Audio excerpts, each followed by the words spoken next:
हरियाणा कृषि विश्वविद्यालय ने विकसित किया इलेक्ट्रॉनिक ट्रैक्टर, किसानों में खुशी की लहर।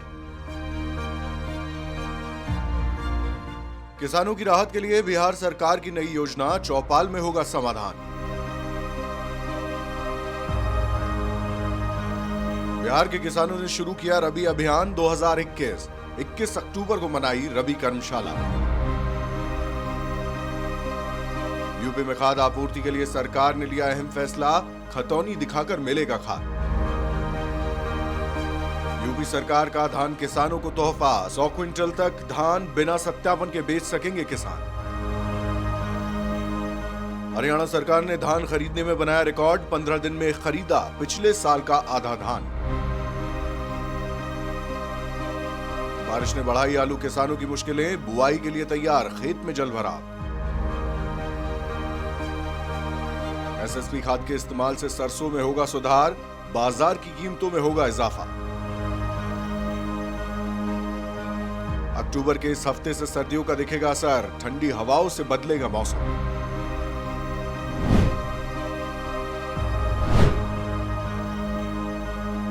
हरियाणा कृषि विश्वविद्यालय के कृषि वैज्ञानिक और विद्यार्थियों ने एक बार फिर कमाल कर दिखाया। डीजल की कीमतों में रोजाना हो रही वृद्धि के चलते कृषि वैज्ञानिकों ने किसानों के लिए सस्ता विकल्प तलाशना शुरू कर दिया है। इस कड़ी में चौधरी चरण सिंह हरियाणा कृषि विश्वविद्यालय हिसार के वैज्ञानिकों ने इलेक्ट्रिक ट्रैक्टर विकसित किया है। दावा है कि डीजल ट्रैक्टर के मुकाबले 25% तक सस्ता पड़ेगा। ये ट्रैक्टर 16.2 किलोवाट की बैटरी से चलता है और डीजल ट्रैक्टर की तुलना में इसका संचालन लागत बहुत कम है। इस पर कुलपति प्रोफेसर BR काम्बोज का कहना है कि इलेक्ट्रॉनिक ट्रैक्टर पर रिसर्च करने वाला HAU देश का पहला कृषि विश्वविद्यालय है।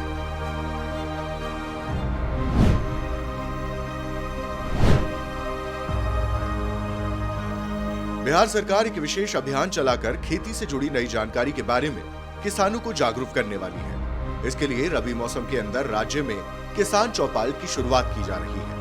बिहार कृषि विभाग द्वारा रबी मौसम में फसल के उत्पादन एवं उत्पादकता बढ़ाने के लिए कई कार्यक्रम चलाए जा रहे हैं, जिसमें चौपाल को मुख्य रूप से शामिल किया गया है। अभियान के माध्यम से किसानों को कृषि संबंधित तकनीकी प्रशिक्षण देते हुए कृषि विभाग द्वारा संचालित विभिन्न कार्यक्रमों की जानकारी एवं प्रचार प्रसार तथा विभिन्न उत्पादनों का वितरण पारदर्शी तरीके से सुनिश्चित किया जाएगा।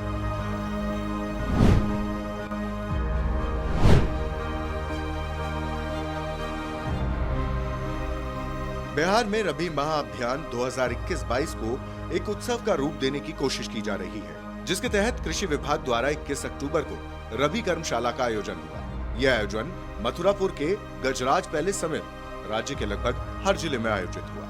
इसमें मुख्य रूप से रबी मौसम की खेती और दूसरे कृषि कार्यों के लिए इस साल के लक्ष्य की जानकारी दी गई। इस कार्यक्रम के तहत प्रशिक्षण प्राप्त कर्मी और प्रसार कर्मियों ने अलग अलग प्रखंडों में जाकर किसानों के बीच रबी की फसल को बेहतर ढंग से उगाने के उपाय बताए।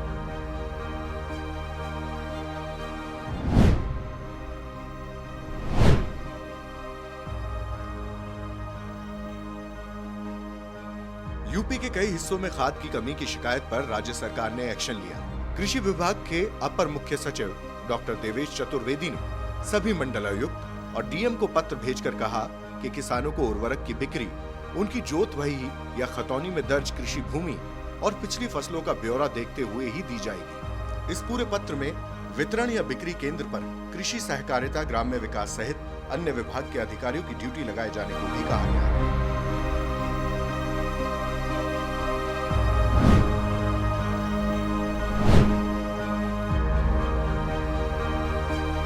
उत्तर प्रदेश के धान किसानों को प्रदेश सरकार ने बड़ी राहत दी है। यहाँ के किसान अब 100 क्विंटल तक धान बिना किसी सत्यापन के बेच सकेंगे।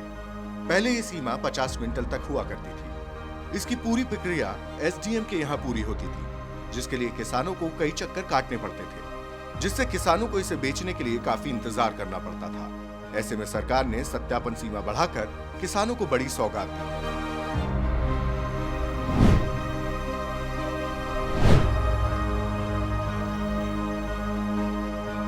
हरियाणा सरकार ने पिछले 2 हफ्ते में किसानों से रिकॉर्ड करीब 28 लाख टन धान खरीदकर एक नया रिकॉर्ड कायम कर दिया है। यह आंकड़ा खरीफ मार्केटिंग सीजन 2020-21 में हुई कुल खरीद का आधा है, जबकि अभी धान की खरीद प्रक्रिया 15 नवंबर तक चलने वाली है। इस रफ्तार को देखते हुए इस साल हरियाणा में पहले से अधिक धान खरीदे जाने का अनुमान लगाया जा रहा है। नागरिक आपूर्ति एवं उपभोक्ता विभाग के एक अधिकारी ने बताया कि अब तक कुरुक्षेत्र और करनाल में सबसे अधिक धान की खरीद की गई है।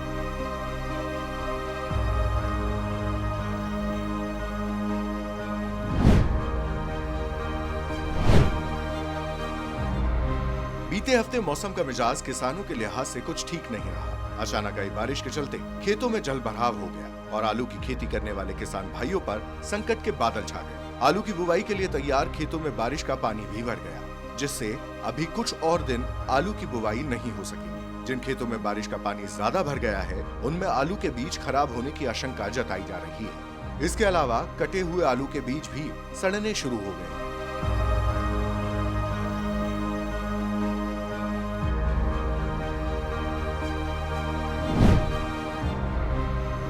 देश भर में सरसों की बुवाई शुरू हो रही है। ऐसे में डीएपी की बजाय एसएसपी खाद के इस्तेमाल से कम लागत और ज्यादा उत्पादन लिया जा सकता है। डीएपी की तुलना में एसएसपी न केवल सस्ता है, बल्कि इससे पैदा होने वाली सरसों की क्वालिटी भी काफी अच्छी होने वाली है। इसकी वजह से एसएसपी सरसों का भाव मंडी में भी ज्यादा होने की उम्मीद जताई जा रही है। ऐसे में आप भी एसएसपी से सरसों की खेती कर भारी मुनाफा कमा सकते हैं। पिछले साल मंडी में सरसों की सभी किस्मों में एसएसपी के सरसों की कीमत सबसे ज्यादा 6,900 रुपए प्रति क्विंटल थी।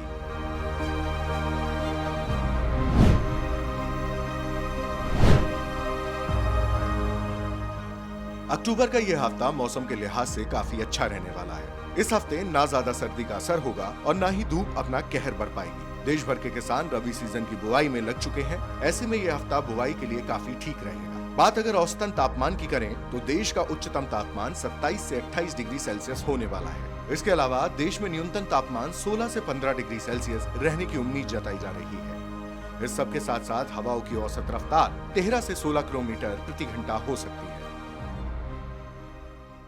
अगर आपको ये वीडियो पसंद आया तो हमारे चैनल को लाइक, शेयर और सब्सक्राइब करना ना भूलें।